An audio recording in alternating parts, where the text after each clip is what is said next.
जंतर मंतर पे एक किसान ने आत्महत्या की। बहुत ही दर्दनाक घटना थी और मेरे लिए पर्सनली और भी ज़्यादा थी। आज तक मैंने तो अपनी ज़िंदगी में कभी इस किस्म का कोई एक्सपीरियंस नहीं किया था। मैं जो कुछ प्रश्न उठाए जा रहे हैं उसके बारे में जवाब देना चाहता हूँ। पहली चीज़ तो ये कि उस दिन जब हम लोग पहुँचे स्टेज के ऊपर, स्टेज से वो पेड़ थोड़ी दूरी पे था।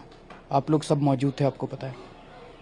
बीच में प्लेटफॉर्म के ऊपर सारे मीडिया कर्मी खड़े थे, उसके पीछे पेड़ था और पेड़ की ऊपर बैनर लगे हुए थे और पेड़ की झाड़ियों की वजह से पेड़ के अंदर क्या चल रहा है कुछ भी स्टेज से दिखाई नहीं दे रहा था। हमारे पास एक दो वॉलंटियर बीच में दौड़े दौड़े आए कि पेड़ के ऊपर कुछ हलचल हो रही है, कुछ गड़बड़ हो रही है। उस वक्त हम स्टेज से कुछ अनाउंस नहीं कर सकते थे। अगर हम स्टेज से कुछ भी अनाउंस करते तो तुरंत सारी भीड़ जो है वो पेड़ की तरफ दौड़ सकती थी। उधर कुछ मीडिया वालों के कैमरे में, शायद बिकॉज कैमरे का फोकस वो होता है, कुछ दिखाई दे रहा था।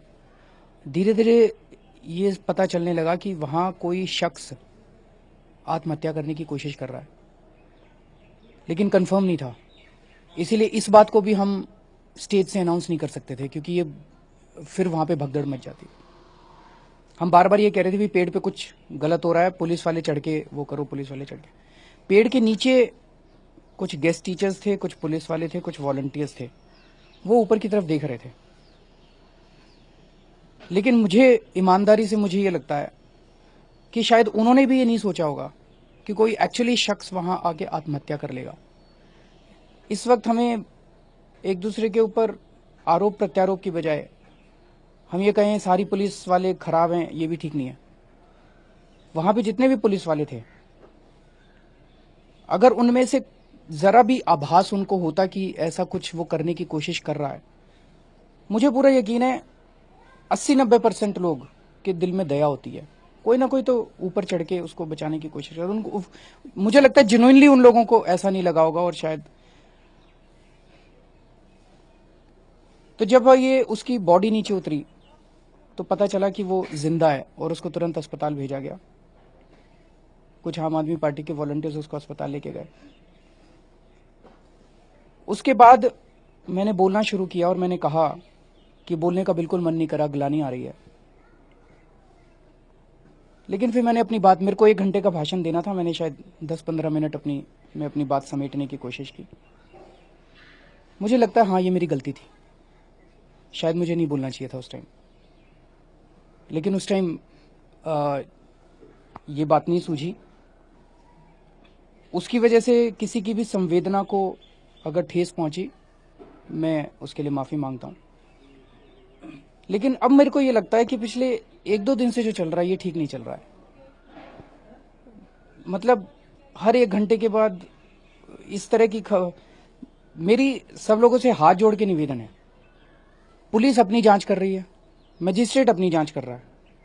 कोई भी दोषी है उसको फांसी लटका दो, उसको सजा दे दो, जो दोषी है उसको सजा दे दो। लेकिन मेरी हाथ जोड़ के विनती है कि किसान इस देश के अंदर आत्महत्या कर रहे हैं, चर्चा को उसके ऊपर ले आओ। किसान क्यों आत्महत्या कर रहे हैं?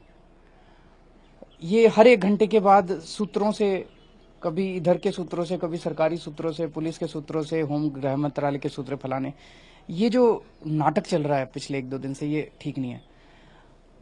अगर हम इस पे, मेरे को मोटे मोटे 3 मुद्दे नजर आते हैं। एक मुद्दा ये कि अगर हम सब लोग एज अ कंट्री, देश, ये मान ले कि किसानों की मर्जी के बिना उनकी जमीनें नहीं छीनी जाएंगी, ये बहुत बड़ा मुद्दा है उनके लिए, किसानों के लिए। दूसरा मुद्दा है कि किसानों को उनकी फसलों का उचित दाम दिया जाएगा।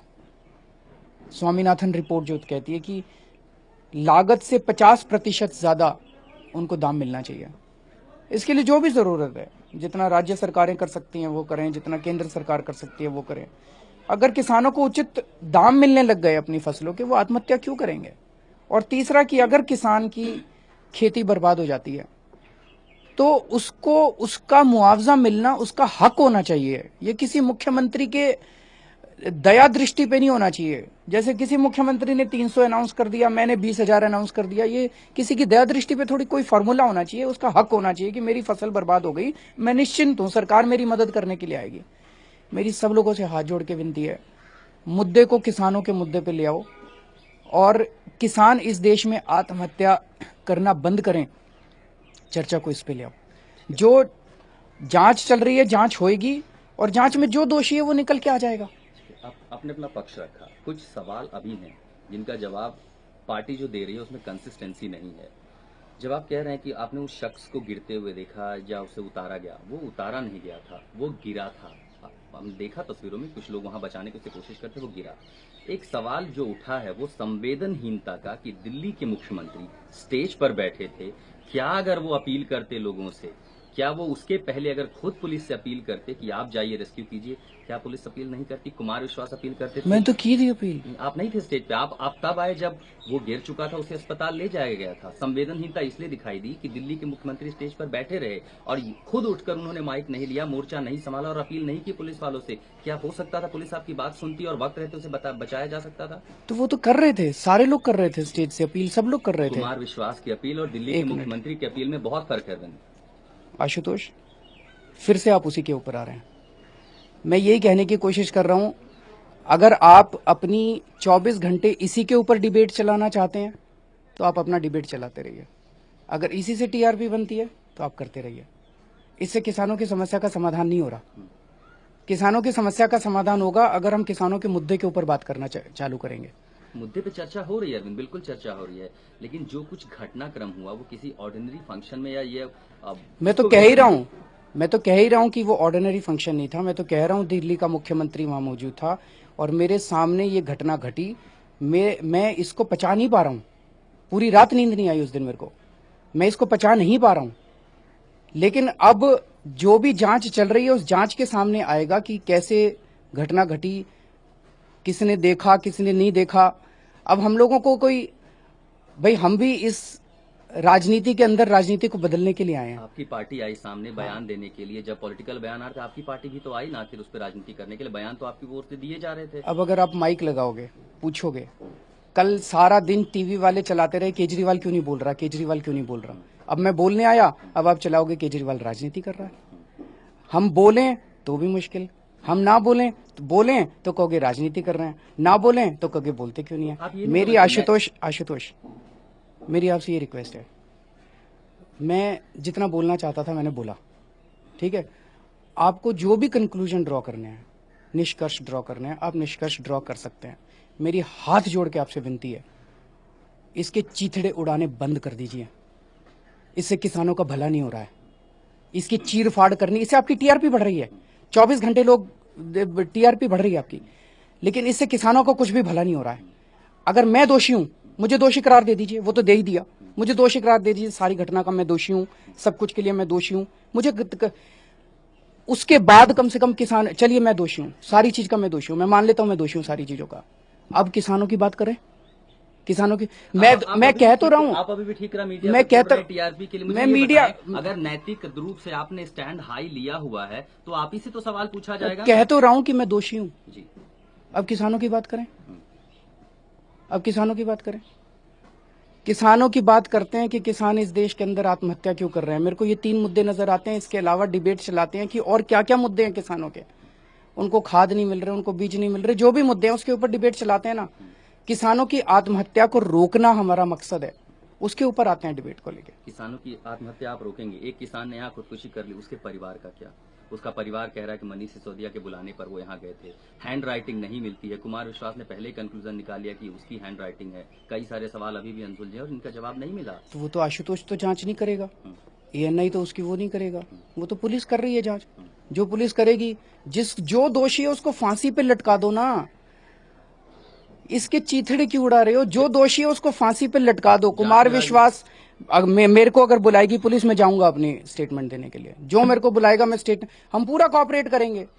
जो दोषी है उसको सजा दे दो, लेकिन मेरी ये सुझाव है कि किसानों के मुद्दे पे आ जाओ। राजनीति में भी तो जांच में भी तो राजनीति हो रही है ना। आपकी सरकार जो डीएम है वो दिल्ली पुलिस को एकदम कन्फ्रंटेशन की नौबत है। डीएम को पुलिस कह रही आई है, पुलिस कह रही है आपका जुरिडिक्शन नहीं है, जुरिडिक्शन को ही लेके कन्फ्रंटेशन चल रहा है। अगर यही होता रहा तो जांच कैसे होगी? जांच तो चल रही है, मजिस्ट्रेट को अपनी जांच करनी होती है। सीआरपीसी के अंदर मजिस्ट्रेट अपनी जांच करता है, पुलिस अपनी एफआईआर की क्रिमिनल इन्वेस्टिगेशन कर रही है। दोनों जांच कर रहे हैं, जांच को होने दिल्ली दीजिए। पुलिस ने जवाब में लिखा, जो चिट्ठी हमारे पास है उसमें कहा गया कि आपका तो जुरिडिक्शन ही नहीं है। तो जुरिडिक्शन है। मैं फिर से आशुतोष यही कह रहा हूं, आपका अगर इंटरेस्ट इसी सब में है तो आप करिए, आप अपना धर्म सवाल करिए। नहीं पूछे जाएंगे आपसे? सवाल मैं जवाब दे तो रहा हूं। ये आप सवाल ये क्यों नहीं पूछ रहे कि किसानों की आत्महत्या को कैसे बंद किया जाए इस देश के अंदर? आप वो सवाल नहीं पूछ रहे। आप फिर से आप पूछा, आप दिल्ली के मुख्यमंत्री, मैं पूछ तो रहा हूं। मैं आप जाइए प्रधानमंत्री से मिलिए, आप जाइए वित्त मंत्री से मिलिए, आप जाइए कृषि मंत्री। मैं इस देश की जनता से पूछना चाह रहा हूं, मैं इस देश की जनता से यह सवाल उठाना चाह रहा हूं कि जिस किस्म से पिछले 2 दिन के अंदर चल रहा है, अगर वो ठीक चल रहा है तो ठीक है। आप सवाल अगर उठाने की एक कुर्सी पर मिनट नहीं बैठे, आप जवाब देने की कुर्सी पर बैठे। मैं अपने दिल्ली के किसानों के जवाब दे रहा हूं। दिल्ली के किसानों की फसलें बर्बाद हुई, मैं खुद गया गांवों के अंदर, मैंने मुआवजा दिया उनको। दिल्ली के किसान खुश हैं। अब ये मुद्दे मैं सारे देश के सामने रख रहा हूं। मैं ये कहने की कोशिश कर रहा हूं कि अगर इस तरह की चीर फाड़ करने से अगर समाधान निकल रहे हैं तो निकालिए, इस तरह से करते रहिए। मैं मना थोड़ी कर रहा हूँ, आप करते चीरफाड़ इसलिए हुआ तो करिए ना चीरफाड़। आप ये कह रहे हैं कि रैली को बांधे रखना जरूरी था। उस रैली को बांधे रखने के लिए भी आप प्रधानमंत्री पर हमला कर रहे थे, पॉलिसी पर हमला करते, लैंड एक्विजिशन बिल पर हमला करते। सवाल यही तो था कि संवेदनहीनता दिखाते हुए रैली कॉल ऑफ कर देते। कर सकता था, मैंने कहा मेरी गलती थी, कर सकता था, रैली बंद कर देनी चाहिए थी। मुझे लगता है मुझे बंद कर देनी चाहिए थी। जाएंगे आप प्रधानमंत्री? अगर आप मुद्दों की बात करें कि किसानों की आत्महत्या रुकनी चाहिए, मुद्दे रुकने चाहिए, आप मुख्यमंत्री हैं, जाइए प्रधानमंत्री से मिलिए, वित्त मंत्री, कृषि मंत्री से मिलिए और कहिए कि पॉलिसी बनाएं। आपके 4 मेंबर ऑफ पार्लियामेंट से वहां पर भी आप आवाज उठा सकते हैं। वो उठा रहे हैं, कल उठाई थी उन्होंने आवाज। प्रधानमंत्री जी ने भी अपना बयान दिया है। देखिए, फिर से आप प्रधानमंत्री के पास जाइए, आप वित्त मंत्री के पास जाइए, आप इधर जाइए, आप उधर जाइए। सारे देश को मिलके समाधान नहीं ढूंढना है क्या? पार्टीबाजी करनी है क्या? पार्टीबाजी में क्यों पड़ने की कोशिश कर रहे हैं? सारा देश मिलके क्यों नहीं वो कर सकता? सारा देश मिलके इसका समाधान, सारी पार्टियां बैठ के इसका समाधान क्यों नहीं कर सकती हैं? सारे देश को मिलके करना पड़ेगा आशुतोष। मुख्यमंत्री अरविंद केजरीवाल ने पहली बार अपनी चुप्पी तोड़ी है किसान खुदकुशी मामले में और साफ तौर पर कहा है कि मेरी गलती थी कि मैंने भाषण जारी रखा, मैंने रैली को आगे बढ़ाया। उन्होंने कहा कि 1 घंटे का भाषण था मेरा, मैं जैसे ही मैंने शुरुआत की तो मुझे ऐसा लगा, मैंने इसलिए बोला भी लोगों को कि मुझे ग्लानि हो रही है, लेकिन फिर भी मैं अपनी बात रखना चाहता हूं। एक तरह से अरविंद केजरीवाल ने यह भी साफ कर दिया कि उन्हें पहले इस बात की कल्पना नहीं थी कि कोई व्यक्ति, कोई शख्स इस तरह पेड़ पर चढ़ जाएगा और वो आत्महत्या कर लेगा, खुदकुशी कर लेगा। ऐसे में उनके वॉलंटियर्स से उन्होंने जानकारी मांगी भी, उनके वॉलंटियर्स ने बचाने की कोशिश भी की, जैसा कि वो बचाव करते हुए नजर आ रहे थे मुख्यमंत्री अरविंद केजरीवाल। टीआरपी बढ़ाने के लिए ये सब जो आजमाइश हो रही है, पहले उन्होंने कहा कि अरविंद केजरीवाल बोलते नहीं हैं, मीडिया में इस तरह की खबरें चली, लेकिन फिर जब बोलते हैं अरविंद केजरीवाल तो अरविंद केजरीवाल राजनीति करते हैं। इस तरह की बात अरविंद केजरीवाल ने रखी। रैली बंद न करना मेरी गलती थी, उन्होंने माफी भी मांगी। अरविंद केजरीवाल ने जो इंटरव्यू दिया है, पहला इंटरव्यू, उसकी बड़ी बातें आपको बता रहे हैं। रैली बंद न करना मेरी गलती थी, अरविंद केजरीवाल ने एक्सेप्ट किया। भाषण देना मेरी गलती थी, अरविंद केजरीवाल ने यह स्वीकारा है। टीआरपी के लिए चीथड़े उड़ाने बंद कीजिए। जो रिपोर्टर इंटरव्यू ले रहा था अरविंद केजरीवाल का, उस रिपोर्टर को अरविंद केजरीवाल ने कहा कि इस मामले में अब राजनीति नहीं होनी चाहिए, आरोप प्रत्यारोप नहीं होने चाहिए और इस बात पर फोकस किया जाना चाहिए कि किसान कितना परेशान है इस देश में, उसे मुआवजा मिल रहा है कि नहीं। रैली बंद न करना मेरी गलती थी। अरविंद केजरीवाल ने साफ तौर पर यह कहा कि उन्हें इस बात की चिंता हो रही थी, वो रात भर सो नहीं पाए और ये उन्हें बाद में ऐसा एहसास हुआ कि रैली उन्होंने जो जारी रखी, भाषण उन्होंने जो जारी रखा, वो नहीं रखा जाना चाहिए था और उस समय उन्हें प्रतिक्रिया देनी चाहिए थी, लेकिन नहीं दी गई। यही सवाल उठ रहे थे दिल्ली सरकार पर संवेदनहीनता के कि अगर वो थोड़ी सी भी कोशिश करते तो गजेंद्र सिंह, किसान की जो मौत हुई है, गजेंद्र सिंह को बचाया जा सकता था, उसे आत्महत्या करने से रोका जा सकता था। लेकिन अब अरविंद केजरीवाल ने यह भी बयान दे दिया साथ ही साथ कि मीडिया टीआरपी बढ़ाने के लिए इस तरह के लगातार एजेंडे को आगे बढ़ा रही है, ये गलत है। एक तरह से मीडिया को उन्होंने इस बात पे आरोपों के घेरे में रखा और कहा कि इस बात पे अब आरोप प्रत्यारोप नहीं होने चाहिए और जो मुद्दा है वो किसानों की आत्महत्या का है। कई किसान मर रहे हैं, किसानों का मुद्दा नहीं उठाया जा रहा, सिर्फ इस मसले पर राजनीति हो रही है। हालांकि उन्हीं के खुद ही के नेता इस मसले पर राजनीति कर रहे हैं और उन्हीं के बयानों में विरोधाभास देखने को मिल रहा है। तो अरविंद केजरीवाल ने अपना पहला इंटरव्यू दिया, किसान के खुदकुशी के मामले में पहली बार चुप्पी तोड़ी है।